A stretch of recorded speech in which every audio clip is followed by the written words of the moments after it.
Hola a tothom. Acabem de sortir de la mesa sectorial i tenim molt bones notícies. L'acord signat per UGT tira endavant. 1. Les persones majors de 60 anys gaudiran de la reducció de 2 hores lectives setmanals a partir de setembre. Aconseguim que siguin compatibles amb els càrrecs de tutoria i de coordinació i que aquestes es facin a casa. 2.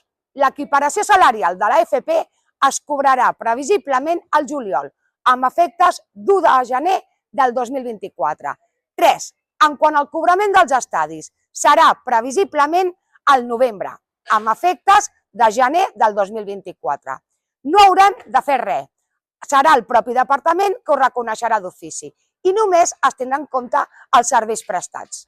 La UGT seguirem lluitant pel retorn del deute, que per fi ha deixat de créixer gràcies a aquest acord. Si tens dubtes o preguntes, pots posar-te en contacte amb qualsevol de nosaltres.